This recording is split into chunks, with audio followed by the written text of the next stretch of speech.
Welcome to another CEO Wisdom podcast. We have Shane Howard with us. Shane is CEO at CloudWorks. It's not his first company. He's been starting companies since the age of 17. He sold and acquired some companies in the process. So we're mostly going to discuss about that today. Shane, welcome to the pod. Welcome. And yeah, tell us a bit more about yourself and what you're up to.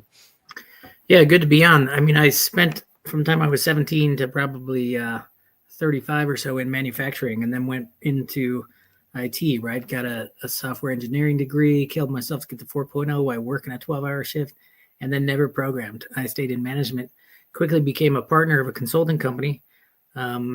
We worked in about 9 technology stacks and built that from less than $1 million to about 105 in about 6 years. And then went on to one of our customers, helped them build that out, specifically in Salesforce consulting. And then, now I'm doing ServiceNow consulting, but a little bit of everything. It's been a journey. We got acquired by my last company, Simplus, that I helped. We got acquired by Infosys about 4 years back. And so, the challenge of that integration and just, a $18 billion company versus these smaller ones, was quite different. But that's a little bit about me. Right, and you started in retails, Revolution Clothing and Accessories, like 5 stores. So why did you start it there? That's right. So at 17, I think my first job in a manufacturing plant was for a company called Enough, ENUF. They're not around anymore. And, I quickly moved up the management chain there. And I always kind of said, well, people just putting names on clothes. They're making all this money. So I started my own Cowboy Sickwear and Yummy Girl, and I started to go to shows. And in the meantime, I was working for an outdoor retailer. And I started designing their line, but really my job was to run the warehouse, run logistics, distribution, production. Just kind of got into a little bit of everything. Always kind of had other things that I wanted to do. I'm not someone that can just sit there. I'm usually working 2 or 3 jobs, back then. And so after going the clothing route for a while, I opened my own retail store while running the other place, which was a little bit hard to manage. And then I ended up deciding that there's these websites that I always kind of wanted to build, and I didn't want to kind of give the ideas to other people. So I decided to go back to school, learn how to do it myself. And then I ended up landing a project management role as my first job out of college, and quickly becoming a partner there with a Northern European and US firm that basically built ISV software. So that's how I kind of transitioned, but it's a little bit of a maybe not traditional path to IT. Right, and when was your first acquisition experience? When did you get acquired, and when you acquired other companies? So that would have been right around 2008 when I left the initial company and went over to one of our partners who was at the time called Outbox Systems, and they changed their name to Simplus, and they were the first Steelbrick partner. So if anyone knows anything about like configure, price, quote, at the time that was all the rage, and especially within the Salesforce ecosystem. And so that was in about let's say 2016. We acquired 4 companies in the first 3 years, then acquired 4 more in the next 2 years. And then we got acquired ourselves by Infosys. And, they were in the middle of acquiring about 12 other companies. And so I was kind of playing the CIO role plus global operations, took back over delivery and sales because I had started in architecture and delivery, and kind of was just doing a little bit of everything to try to keep that company alignment coming over. So, 2016 is when I would say the real acquisition experience kind of started. And is that most of the time a profitable strategy to acquire a bunch of companies and then just show up to a bigger guy and say, look, we are this conglomerate of companies, this is why we're attractive, and get that big exit? Like, what's the success rate when adopting that model? So not always. So everybody wants to exit. There's plenty of those companies. I probably know at least 12 individuals that started their own, trying to do the exact same thing within the Salesforce ecosystem. It's not an easy thing to do. Everybody wants to exit. I'd say, less than 20% of companies probably do, but it depends on what your strategy is. There definitely weren't all winners. Sometimes you're just trying to take out a competitor. Sometimes you're trying to buy a book of business. Other times you're more aligning with the culture of the company and actually trying to grow something and maybe add a capability. Those are the types of acquisitions that we mostly did. I would say, one or two of those were just to take out a competitor or gain some business. And I don't think they necessarily were as profitable as like the next 6 that we had done. But yeah, if you can get to that exit, it's very profitable, very profitable for most of the founders that were there.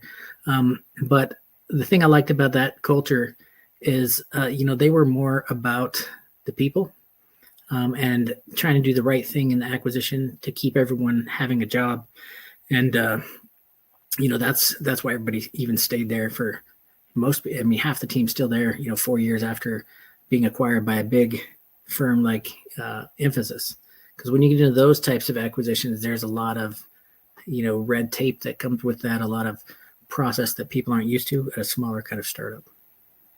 How did you stay afloat financially after acquiring like 10 companies? Is it the nature of deals? It's not like a one-time payout, it's structured through many months? Or did you just get a nice bank loan? Did your loan capacity increase per acquired company? Like, tell us a bit more about that part. So at different companies, I've done it differently. At the earlier consulting company I worked at, it was all organic.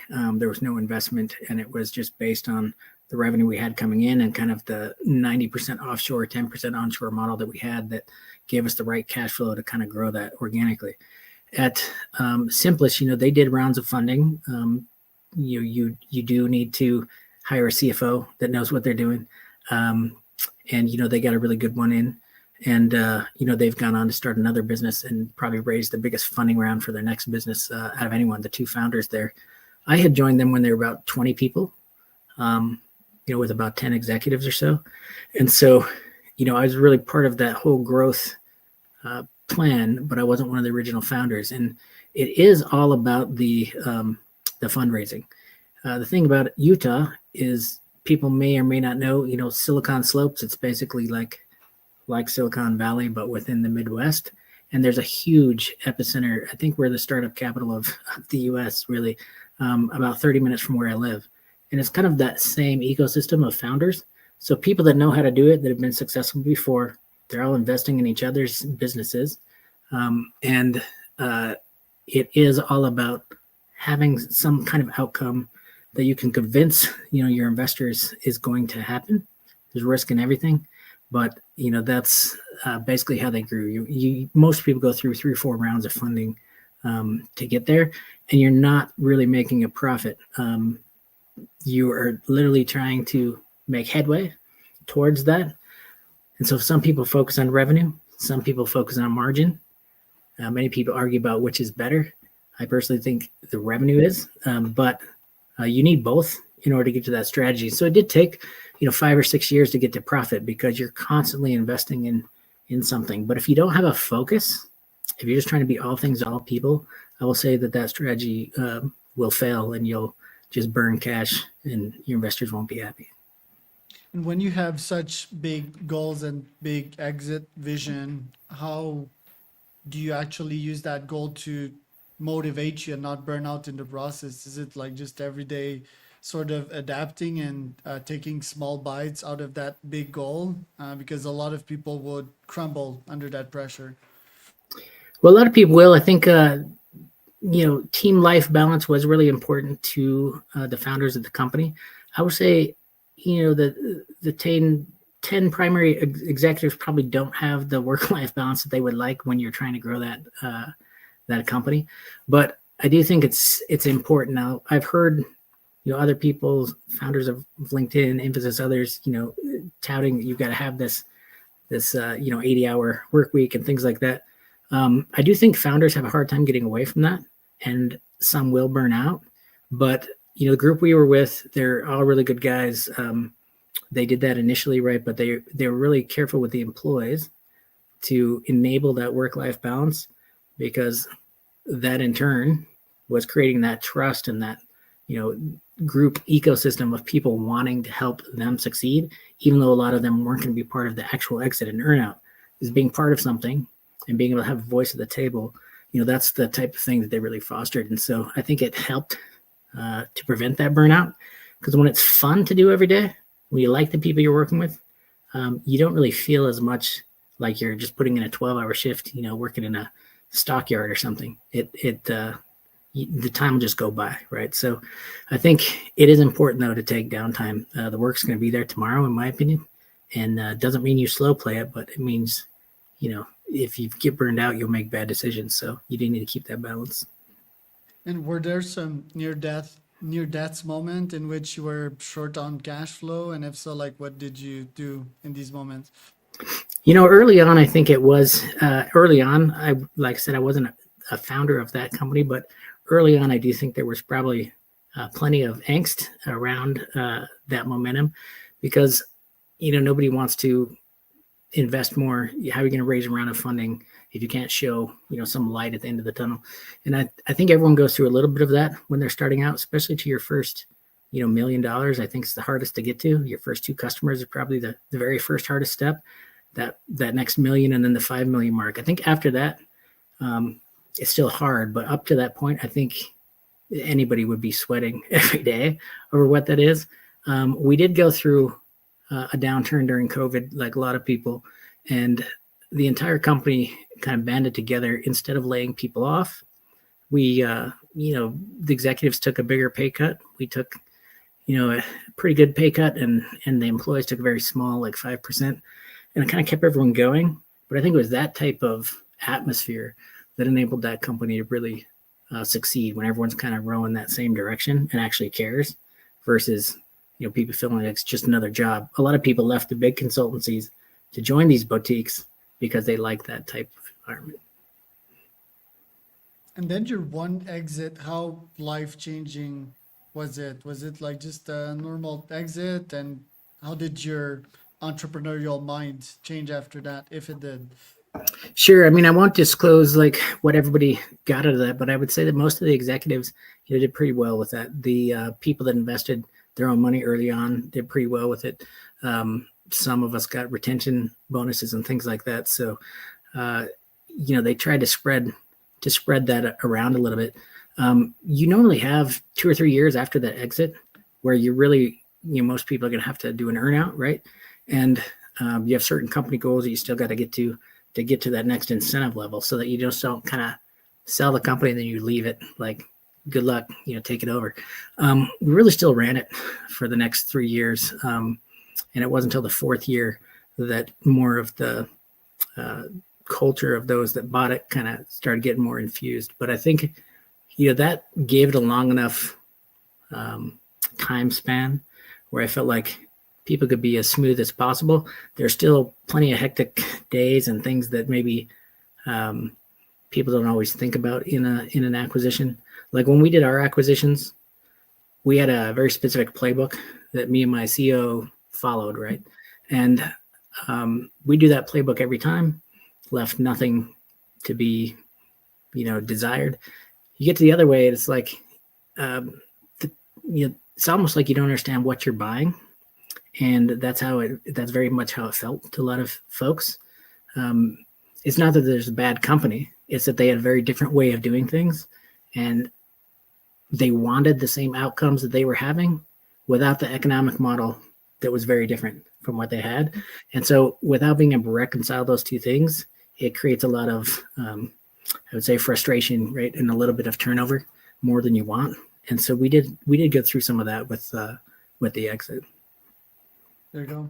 Want to talk about these enterprise sales software, Salesforce and ServiceNow, like you've developed an expertise in to those. What do you love about these softwares and companies, and what do you hate about them?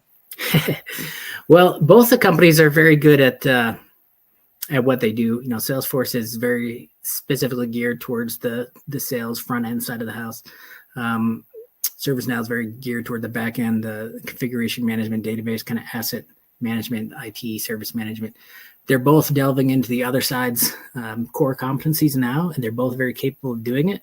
Microsoft's also, I've worked with them before. They can do the same thing, but it's very different in their approach, in their data model. What I like the best about Salesforce was I do think they've got one of the best training programs in the world, free training to anyone that wants to learn it. They really invest a lot in the ecosystem. On the ServiceNow side, I think the one data model, truly one data model, even when they acquire companies, they don't just bolt stuff on, they kind of build it.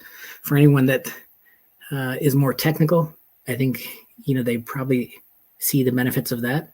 But at the end of the day, the customers don't care. They care about the outcome. They don't care how it's built. So I think for both companies, the technology and building process and automating workflow efficiencies, that's what I always liked. I'm all about making a process better continuously. That's what I learned back in college, and that's what I always stuck with. I think that's what I like about any of these platforms. What I don't like is when they let their internal politics kind of get in the way of business, right? I like to separate those two things in my life, and sometimes you can't avoid it at these big companies. With these larger sales, I saw on your LinkedIn you're going to Dreamforce. Is there like a scalable way to do it, fully online, fully time efficient, or is it done the old school way with referrals and shaking hands? It's definitely a process. Now, you're not going to get your customers by going to the sessions and things themselves. Those are more for your own learning. You are going to get your customers from handshaking, meeting people at the events, the after parties, the just even the lunches. So early on, when I was, I had maybe 3 people on shore, and we were all executives, and we were trying to figure out how to get business. We would just wouldn't go to one session. We would just be in the halls talking to everyone we could meet, sitting down by people at lunch, just being forward, kind of seeing what everyone's doing. And you're going to meet people that way. In-person relationship selling is still the best way to do it. But you do have to invest in these conferences. And so as you scale up, if you want to like have a booth or something, it does get very costly. And sometimes it's kind of hard to determine the return on that investment. But what I would say is you can't get as big as these companies got without doing that. It is the largest, generation of leads that you have. And you can do, email selling, you can do cold calling, but relationship selling is still, people want to work with who they like. And so I think more than even the economic thing sometimes, right? So I think those relationships are key. And how do you sell your advisory services nowadays? Yeah, sure, okay, the going at conferences and so forth, but how do you distinguish yourselves when there's so many other folks in the same field? That's very hard because everybody wants to say it's their people or it's their process. They have something proprietary, and it may feel true to people, right? But it is very easy for 5,000 different consulting companies to say the same thing. Well, our people's better, our culture is different. Maybe they're going to be lower on pricing. They want to be easier to work with. What I always found is you do have to consolidate on a message, and it's got to be around the outcome of the problem. So, in other words, don't focus on the technology and what the product is that you're selling. Focus on what the outcome is from that product that you're selling, and then try to devise what your strategy is going to be. I do think to start out, you've got to focus on something. And for us, it was we wanted to be the biggest configure price quote company in the world. Now, at the beginning, they got very lucky, and we were able to align with Steelbrick at the time before they got acquired by Salesforce. So we were the company that done the most CPQ projects out of anybody. So it was a little bit easier. But for other people that kind of haven't found that niche yet, and I see people pivoting a lot. I see people trying to throw everything at the wall, see what sticks. I don't think those strategies will work. I do think you have to try to define what your message is.